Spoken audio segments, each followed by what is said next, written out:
പൊട്ടിത്തെറി എന്നൊക്കെ പറഞ്ഞാൽ ഇമാതിരിയൊക്കെയുള്ള ഒരു ചെറിയ പൊട്ടിത്തെറികളൊക്കെ ഞാൻ പ്രതീക്ഷിച്ചത്. ഉള്ള കാര്യം ഞാൻ തുറന്നു പറയാം. കാരണം ഇത് ആക്ച്വലി ശ്വേതയല്ല പോകേണ്ടിയിരുന്നത്. ഇതിന്റെ കംപ്ലീറ്റ് ഉത്തരവാദിത്വം കുക്കു പരമേശ്വരനും പിന്നെ ട്രഷറർ ഏറ്റെടുക്കണം എന്ന് പറയാമെങ്കിലും ഇയാൾ ഒളിവിലാന്നൊക്കെ പറഞ്ഞപ്പം എന്നെ ഒരു ദിവസം വിളിച്ചു. ഞാൻ ചോദിച്ചു, എന്താണ് ഉണ്ണി നിങ്ങൾ ഒളിവിൽ പോയെന്ന് പറഞ്ഞു. എന്താ സമയോ ഒളിവിലൊന്നും അല്ല അമ്മ, എന്നോട് ജനറൽ ബോഡിക്ക് വന്നാൽ മതി എന്ന് അവർ പറഞ്ഞിട്ടുണ്ട് എന്ന് പറഞ്ഞു. അപ്പൊ ഞാൻ പറഞ്ഞു, അങ്ങനെയൊക്കെ ഉണ്ടാവും. കാരണം ഇതെന്താ പ്രശ്നം അറിയാമോ എന്റെ നമ്മൾ ഈ അവിടെ നടക്കുന്ന ഡേ ടു ഡേ അഫയേഴ്സ് നമ്മൾ ആരും അറിയേണ്ട കാര്യമില്ല.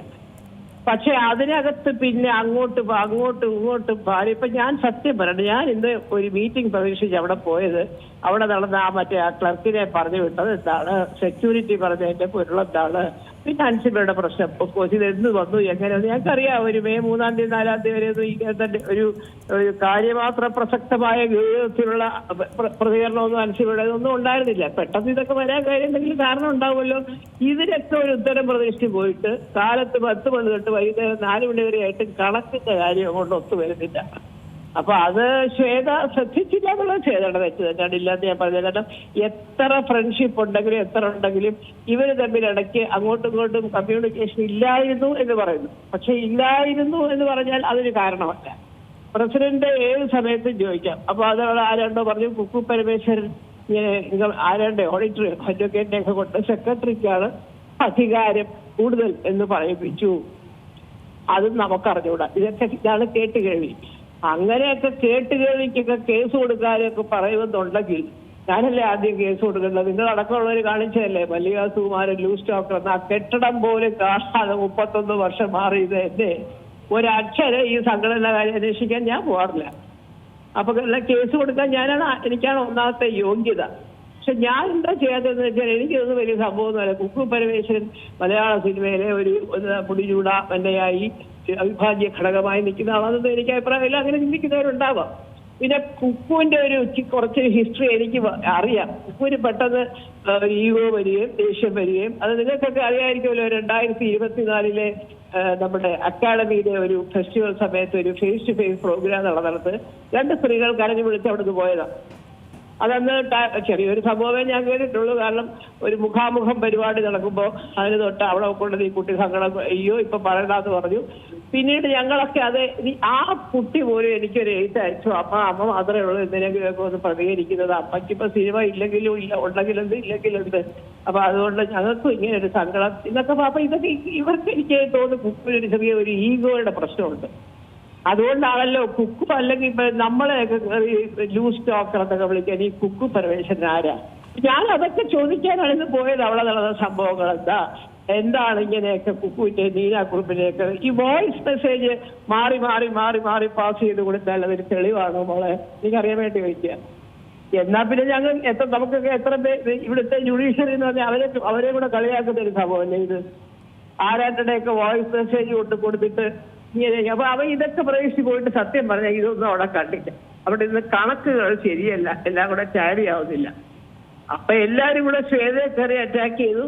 നാച്ചുറലി ശ്വേതയ്ക്ക് തോന്നി കാണും ശരിയാണ്, ഞാൻ ചോദിക്കണമായിരുന്നു, ചോദിച്ചില്ല എന്ന് പറഞ്ഞു. അതിൻ്റെ ഇടയ്ക്ക് അങ്ങോട്ടും ഇങ്ങോട്ടും അതെങ്ങനെ തെറ്റി, എവിടെ പോയി, എങ്ങനെ പോയി എന്നൊക്കെ പറഞ്ഞ് മുൻപുണ്ടായിരുന്ന കമ്മിറ്റി കുറെ പേര് ചോദിക്കുന്നു. ശ്വേതയ്ക്ക് ഒരു ഘട്ടം കഴിഞ്ഞപ്പോൾ ശ്വേതയ്ക്ക് തോന്നി ഇത് ശരിയാവില്ല, എന്നെ ടാർഗറ്റ് ചെയ്തിട്ടുണ്ട്. തെറ്റ് ചെയ്തവരൊന്നും ആരും ചോദിക്കുന്നില്ല. ഇവര് പറയണ്ടേ, ചോദിക്കുന്നവര് പറയണ്ടേ, കുക്കു പരമേശ്വരൻ പറയട്ടെ, ഉണ്ണി ശിവാല് പറയട്ടെ എന്നൊക്കെ. അപ്പൊ അതല്ല. അപ്പൊ അത് ശ്വേതയ്ക്ക് എല്ലാം കൂടെ ആയപ്പോ എനിക്ക് തോന്നുന്നത് ശ്വേതയ്ക്ക് തോന്നിക്കാണും എന്നെ ടാർഗറ്റ് ചെയ്തിട്ടാണ് പുള്ളിക്കാരി പറഞ്ഞ് ഞാൻ രാജിവെച്ച് പോവാതാണ്. ഇതാണിപ്പോ അവിടെ നടന്നത്. പക്ഷെ നമ്മൾ കൂടിയത് വേറെ പല കാര്യങ്ങളും അറിയാനുള്ളത്. അല്ലെങ്കിൽ ഞാനൊന്നും പോയിട്ട് ഈ വൈകിട്ട് വരെ ഇരിക്കുന്ന ഒരാളല്ല.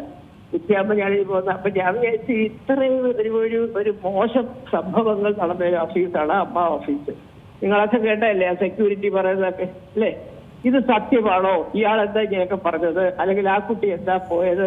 ഇതിനൊന്നും ഉത്തരം ഇത് കിട്ടിയില്ല. ഇനിയിപ്പം ഇങ്ങനെ കണക്കും കൊണ്ട് ടാലി ആവാത്ത സമയത്ത് ആരാ ഇത് അപ്രൂവ് ചെയ്തത്? ആർക്കും നേരത്തെ എത്തിച്ചിട്ടില്ല. ഇപ്പൊ ട്രഷറർ ഇല്ലെങ്കിലും സെക്രട്ടറിയുടെ കയ്യിൽ കുറച്ച് കണക്കുണ്ടെങ്കിൽ അതെങ്കിലും അയച്ചാൽ അന്വേഷണത്തോ വേറെ 2-3 മാസം പെൻഡിങ് ഉള്ളതുകൊണ്ട് അവർക്ക് മുഴുവനെ എഴുതാൻ പറ്റിയില്ല എന്നൊക്കെ പറഞ്ഞു. അത് പേഴ്സണൽ കാര്യങ്ങളായിരിക്കാം, റീസൺസ് ആയിരിക്കാം. ആർക്കും ഒരു കണക്കിന്റെ കോപ്പിയോ ജനറൽ ബോഡിക്ക് ഒഫീഷ്യലി ഒരു കത്ത് പോലും ഇട്ട് അത് വാട്സപ്പ് മെസ്സേജുകളാണ് 10-15 ദിവസത്തേക്ക് മുമ്പ്. ഇങ്ങനെയൊന്നും അല്ല അവിടുത്തെ സിസ്റ്റം. ഇത്ര നാളിന് മുമ്പേ അറിയിക്കണം, നമുക്ക് 3 ആഴ്ചയ്ക്ക് മുമ്പേ ഈ അക്കൗണ്ട്സ് എല്ലാം അയക്കണം. നമ്മളൊക്കെ അത് വായിച്ച് നമ്മുടെ സംശയങ്ങൾ ചോദിക്കുന്നത്. ഇതിപ്പോ അവിടെ ചെന്ന പലർക്കും അവിടുന്ന് കണക്കിന്റെ ഒരു കോപ്പി എടുത്ത് കൊടുത്തെന്ന് പറയുന്നത് ഞാൻ കണ്ടില്ല. എവിടുന്നാ കൊടുക്കുന്നത്? ഞാൻ കയറി ഹോളിൽ കയറിയിരുന്നു. അപ്പൊ കണക്കൊന്നും നോക്കാതെ നമ്മൾ എന്താണ് ചോദ്യം ചെയ്യേണ്ടത്? ഒന്നും അറിയാൻ വയ്യ ആർക്കും. ഇത് തന്നെയായിരുന്നു ഇതവിടുത്തെ പ്രശ്നം. ഓരോരുത്തരും അതെന്താ ഇതെന്താ ഇങ്ങനെ അങ്ങനെയെന്ന് ചോദിച്ചെങ്കിലും വ്യക്തമായിട്ട് കണക്കുകളിൽ തെറ്റുണ്ട് എന്ന് നമുക്കറിയാവുന്ന കാര്യങ്ങളെ കുറിച്ച് അവിടെ ഒന്നും ആരും ചോദിച്ചില്ല. ഞാൻ കേട്ട കാര്യമാണ്. എനിക്ക് ഈ പറഞ്ഞിട്ടുണ്ട് ഈ പണം കിട്ടുമോ പണം കിട്ടുമോ എന്ന് നോക്കിയോണ്ട് സംസാരിക്കാൻ അറിയാൻ വയ്യ. നിങ്ങൾക്കറിയാമല്ലോ.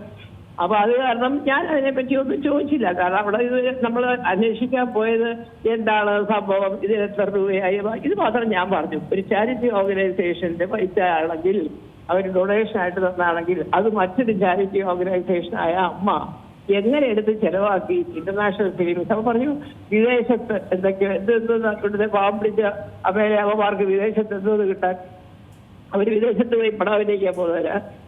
അപ്പൊ ഇങ്ങനെയുള്ള ഒരു ഒട്ടും കൺവിൻസിങ് അല്ലാത്ത ഉത്തരങ്ങളാണ് കുക്കൂലത് കിട്ടിയത്. അപ്പോ വിധേന അവസാനം വന്ന കണക്ക് ശരിയല്ല അത് ചെയ്യണമെങ്കിൽ അതൊരു വലിയ വിഷമമായി പോയി. ഞാൻ റിസൈൻ ചെയ്യാണ്, കമ്മിറ്റി അടക്കം. ഇപ്പൊ ശ്വേത മാത്രമായിട്ട് റിസൈൻ ചെയ്യേണ്ട ഒരു കാര്യമില്ല. ശ്വേതയല്ല തെറ്റ് ചെയ്തിട്ടുള്ളത്. ശ്വേതയെക്കാട്ടിൽ കൂടുതൽ തെറ്റുകൾ ചെയ്ത ഒരുപാട് പേരുണ്ട്. വർത്തമാനം കൊണ്ടും പ്രവൃത്തി കൊണ്ടും കണക്കുകൾ തെറ്റിച്ചുമൊക്കെ അവരൊക്കെ മിണ്ടാതിരുന്നു. അപ്പൊ ശ്വേത പോയി. അപ്പൊ ഞാനതാണ് പറയുന്നത്, ചെയ്യേണ്ടവരവിടെ മിണ്ടാതിരുന്നപ്പോ ശ്വേതയ്ക്ക് വേറെ ഓപ്ഷൻസ് ഒന്നും ഉണ്ടായിരുന്നില്ല. ഞാൻ എന്റെ കമ്മിറ്റി രാജിവെക്കുകയാണെന്ന് ഡിക്ലെയർ ചെയ്തു. ശ്വേത പോയി. ഏതായാലും ഇത് ഒരുപാട് സ്ത്രീകളായിപ്പോയി. ഇത് സങ്കടം. എന്റെ വ്യക്തിപരമായ അഭിപ്രായമാണ്. ഇത്രയൊന്നും സ്ത്രീകളെ വെച്ചത് ഇനിയും വെച്ചാൽ നേരെ ഉപയോഗം സംസാരിക്കാൻ അറിയാവുന്ന പെണ്ണുങ്ങൾ അത് സമ്മതിക്കില്ല. അത് പണ്ട് സമ്മതിക്കില്ല. അപ്പൊ അങ്ങനെ ചെറിയ പ്രശ്നമുണ്ട്. കാരണം നമ്മൾ പറഞ്ഞാൽ ഈ കടത്തിയിലെ ചാടിക്കളിക്കട കുഞ്ഞിരാമ എന്ന് പറയുന്ന കളിപ്പിക്കാൻ പറ്റിയ ആൾക്കാരെ പിടിച്ചവര് ചരടുക്കുമ്പോ തെറ്റ് കളിപ്പിക്കാൻ പറ്റിയവരെ പദ്ധതി ശുപാർശ ചെയ്തുള്ളൂ. അങ്ങനെ കൂടെ വന്ന അവസാനം ഇതിങ്ങനെ വരുമെന്നുള്ളത് അവിടെ വന്ന ഒരു 70% ആൾക്കാർക്ക് ഒരു പ്രതീക്ഷ ഉണ്ടായിരുന്നു. ഇന്ന് മിക്കവാറും ഇത് സേന ഒറ്റയ്ക്കാവുമ്പോഴത്തേക്ക് ആകെ വന്ന പോകും. സേന പ്രതീക്ഷിച്ചവരാരും സേനകളോടെ നിന്നില്ലല്ലോ ഇന്ന്. ഇതൊക്കെയാണ് വലിയ ചേച്ചി പറഞ്ഞിട്ടില്ല. പറഞ്ഞില്ലെങ്കിലും പറയാൻ ലൂസ് ടോക്കർ. അത് സത്യമാണ്.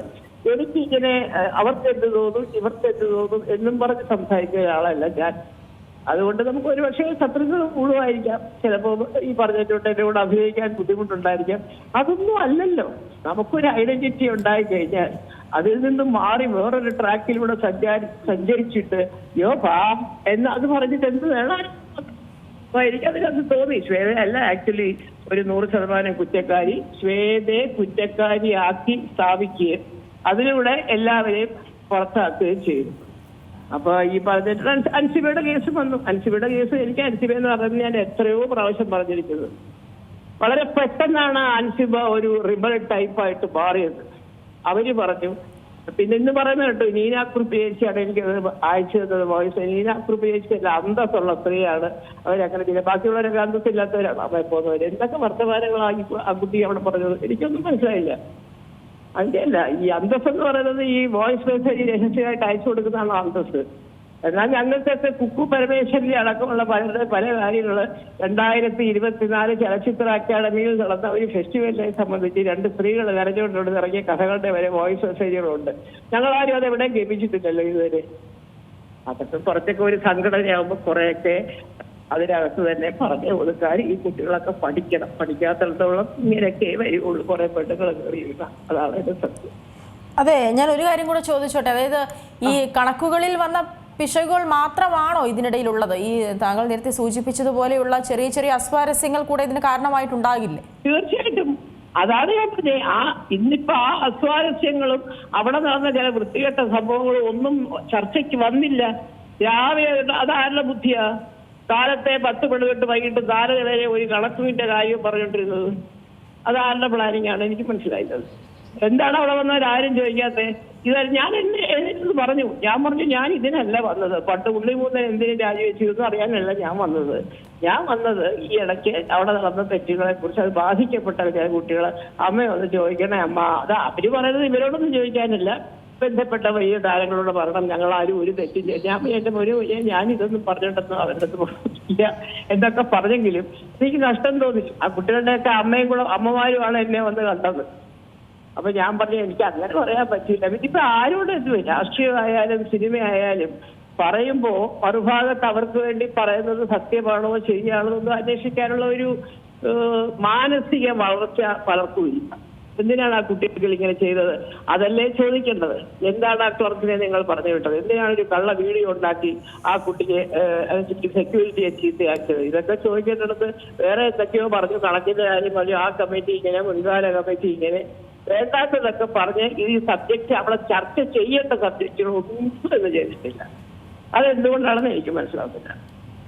ശരി, വളരെയധികം നന്ദി ശ്രീമതി മല്ലിക സുകുമാരൻ ഈ ഒരു ഘട്ടത്തിൽ പ്രതികരിച്ചതിന്. ഏറ്റവും പുതിയ വാർത്തകളും വിശേഷങ്ങളും വിരൽ തുമ്പിലറിയാൻ സീ മലയാളം ന്യൂസ് എല്ലാ ഡിജിറ്റൽ പ്ലാറ്റ്ഫോമുകളിലും ലഭ്യം.